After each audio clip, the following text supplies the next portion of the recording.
The diner smelled like coffee and fresh pie when Thomas Grant walked in with his 2 children that Sunday afternoon. His daughter Emma skipped ahead in her pink dress, while his son Noah followed more quietly in his blue shirt with dinosaurs on it. Thomas had chosen this place deliberately, not one of the expensive restaurants where he usually took clients, but Miller's Diner on the edge of town where the booths were worn leather and the menu was laminated and the coffee came in thick white mugs.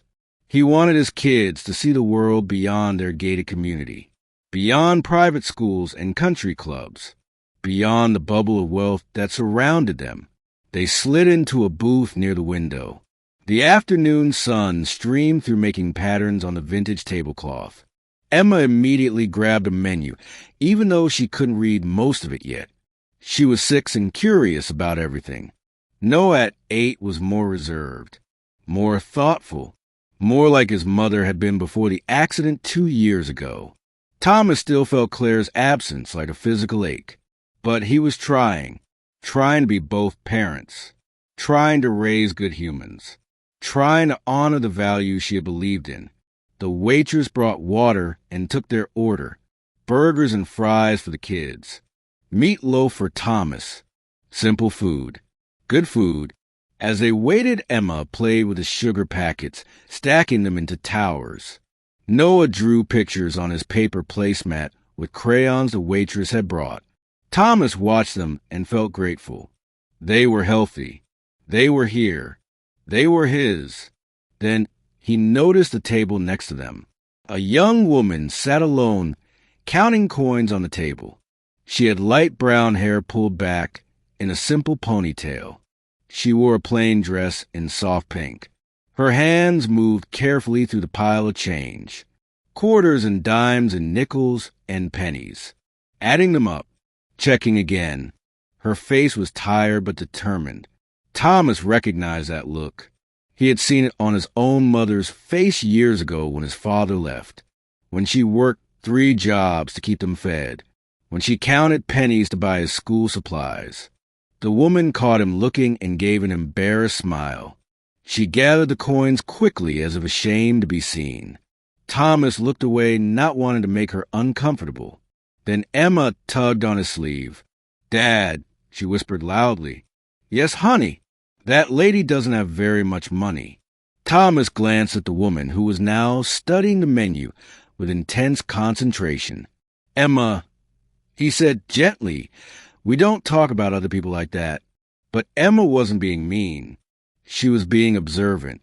"She's counting pennies like I do with my piggy bank," Emma continued. "Is she saving up for something special?" Noah looked up from his drawing. He had noticed, too. Thomas saw the woman signal the waitress. She ordered carefully. 1 plate of eggs, 1 piece of toast, water to drink, the cheapest items on the menu.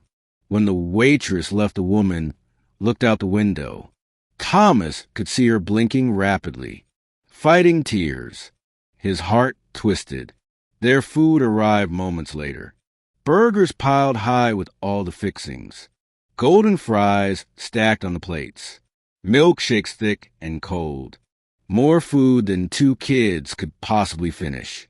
Emma looked at her burger, then at the woman next to them, then back at her father. "Dad," she said quietly, "can I share with them?" Thomas followed her gaze. The woman's simple plate of eggs had arrived. She ate slowly, making each bite last, savoring it, or maybe just making it stretch. Share with whose sweetheart? Emma pointed carefully. "With that lady," she said. "We have so much food, and she only has eggs." Thomas felt something catch in his throat. His 6-year-old daughter, who had never known hunger, who had never counted pennies, who had everything she could want, was asking to give it away. "Emma," he said softly, "that's very kind, but we can't just." "Why not?" she asked with the pure logic of childhood. "You always say sharing is good. You say we're supposed to help people." Noah set down his burger. "Emma's right, Dad," he said. "Mom will want us to share." And there it was, Claire's voice echoing through their son. She had always been the one who stopped for people, who saw needs and filled them, who taught their children that wealth meant responsibility. Thomas looked at his kids, at their earnest faces, at their generous hearts. He thought about all the lessons he tried to teach them, about kindness and empathy and using privilege for good. This was one of those moments, one of those choices that would shape who they became. He could say no, protect the woman's dignity, avoid awkwardness, or he could let his children follow their instincts, let them learn what compassion looks like in action. Thomas made his decision. He caught the waitress's attention and asked her to come over. He spoke quietly so the woman at the next table couldn't hear. "I'd like to pay for that lady's meal," he said, "and could you please bring her the daily special with dessert? And don't tell her who paid for it." The waitress smiled warmly. "That's real nice of you." But Emma wasn't satisfied. "Dad, I want to give her some of my fries," she insisted. Thomas hesitated. Then he saw the woman glance at Emma's plate, saw the longing quickly hidden. "Okay," he said, "but we need to be respectful. We don't want to make her feel bad." Emma nodded seriously. She picked up her plate and walked over to the next table. Thomas started to reach for her, but Noah grabbed his arm. "Let her, Dad," Noah said. Emma stood beside the woman's table. "Excuse me," she said politely. The woman looked up surprised. "Hi, sweetheart," she said with a tired smile. "I have too many fries," Emma announced, "and my dad says wasting food is wrong. Would you like some?" The woman's eyes filled with tears. She looked at Emma, then at Thomas, then back at Emma. "That's very sweet of you," she said, her voice breaking. Emma set her plate down. "You can have as many as you want," she said. "They're really good." The woman wiped her eyes. "Thank you," she whispered. "You're a very kind little girl." Emma beamed. Then she noticed something. The woman had a purse beside her with a small teddy bear keychain. "Is that for your little girl?" Emma asked, pointing at the bear. The woman nodded. "My son," she said. "He's 4. He's with my neighbor right now." "Where is he?" Emma asked. "I couldn't afford to bring him," the woman said simply. "I only had enough for my bus fare and one meal." The words hung in the air. Thomas felt his heart break. This woman had come to the diner alone, had ordered one cheap meal, because she couldn't afford to feed both herself and her son. Emma looked back at her father.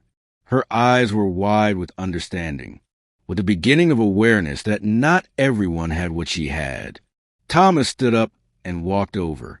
"Ma'am," he said gently, "I'm Thomas. This is my daughter Emma and my son Noah." The woman wiped her eyes again. "I'm Rebecca," she said.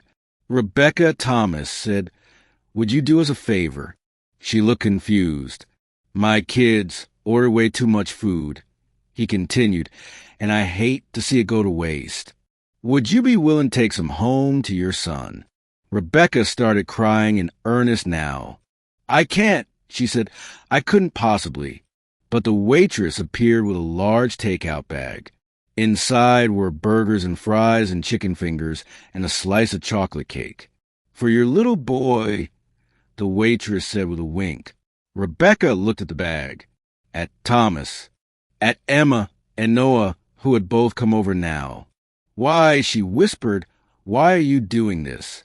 Thomas thought about his mother, about the strangers who had helped them when they had nothing, about the grocery store clerk who had let her pay later, about the landlord who had waited for rent.